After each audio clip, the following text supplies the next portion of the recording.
السلام علیکم ورحمۃ اللہ وبرکاتہ۔ آج ہم آپ کو بتانے والے ہیں کہ مور کو جنت سے کیوں نکالا گیا۔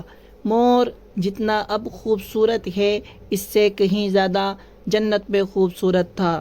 مور کی خوبصورتی پہ سبھی پرندے فدا تھے۔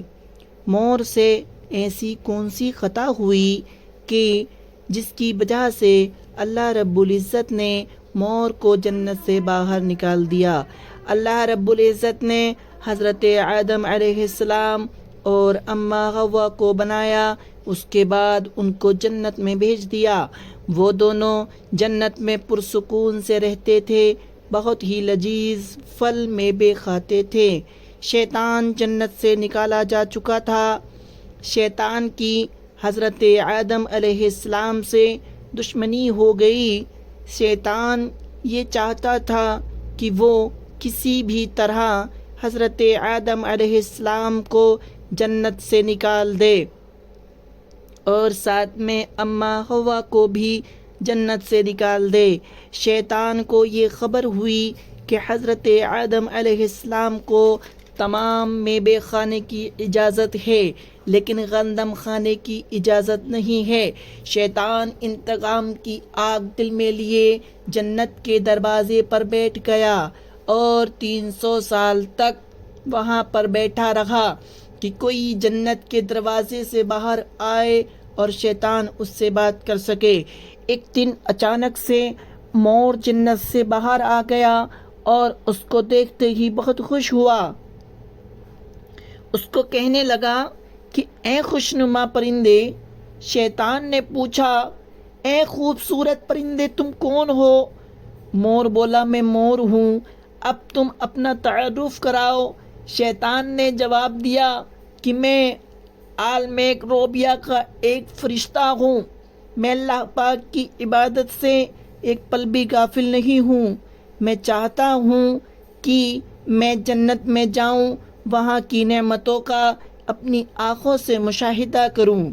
شیطان کو مور کہنے لگا کہ تم مجھے جنت کے اندر لے جاؤ، میں 3 ایسی باتیں بتاؤں گا جس سے تمہیں اپنی زندگی حاصل ہو جائے گی۔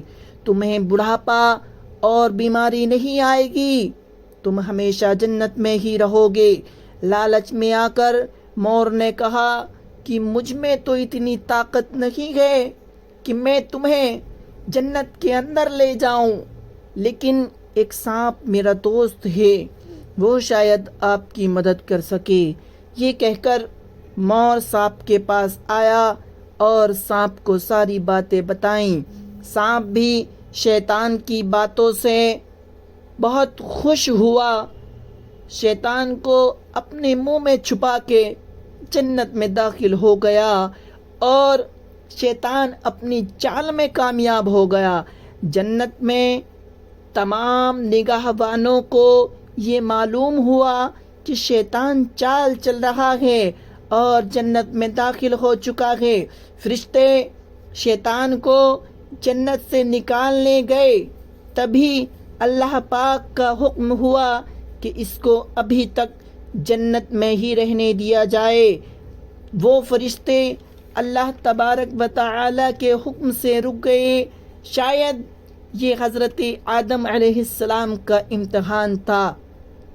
شیطان آدم علیہ السلام اور اماں حوا کے پاس گیا اور اپنی محبت کا اظہار کرنے لگا۔ وہ دونوں ہی شیطان کو پہچان نہیں سکے کیونکہ ماضی کے مقابلے میں شیطان کی شکل تبدیل ہو چکی تھی۔ شیطان کہنے لگا کہ میں چاہتا ہوں کہ آپ دونوں ہمیشہ جنت میں ہی رہیں اور ہمیشہ خوش رہیں۔ حضرت آدم علیہ السلام اس کی بات بہت غور سے سننے لگے۔ شیطان نے کہا اگر آپ میری بات مان جائیں تو آپ کو جنت کی اور بھی تمام سہولتیں ملیں گی۔ حضرت آدم علیہ السلام شیطان کے بہکاوے میں آ کر کہنے لگے یہ کس طرح ممکن ہے؟ شیطان کہنے لگا ایک گندم کا دانہ اگر آپ دونوں چکھ لیں تو آپ کو ابد حیا حاصل ہو جائے گی اور جنت میں ہی رہیں گے۔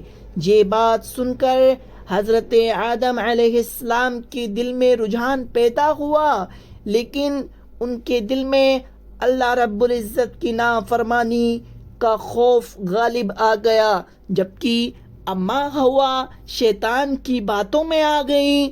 ان دونوں نے اس گندم کو چکھ لیا۔ یہ کہانی بہت طویل ہے، لیکن مختصر سی بات آپ کو بتائی جائے گی۔ اللہ تبارک و تعالی نے فرشتوں کو یہ حکم دیا کہ حضرت آدم علیہ السلام کو سری لنکا کے قریب نیچے زمین پہ بھیج دیا جائے اور اما حوا کو جدہ کی سرزمین پہ اتار دیا گیا۔ شیطان کو جنت سے حضرت آدم علیہ السلام کو سجدہ نہ کرنے کی وجہ سے نکالا گیا تھا۔ جن خوبصورت پاؤں سے مور شیطان کو اندر لایا تھا، وہی خوبصورت پاؤں اللہ نے مور سے لے لیے۔ مور اور سانپ کو بھی جنت سے نکال دیا گیا۔ حضرت آدم اور اما حوا کافی عرصے تک اللہ پاک سے معافی مانگتے رہے، روتے رہے اور ایک دوسرے سے جدا ہو کر ایک دوسرے کو ڈھونڈتے رہے۔ اللہ تبارک و تعالی کے آگے دعا کرتے رہے۔ بہت ہی مدتیں گزرتی رہی، اس کے بعد اللہ پاک نے ان کی توبہ قبول کر لی اور ان کو آپس میں ملا دیا۔ السلام علیکم ورحمۃ اللہ وبرکاتہ۔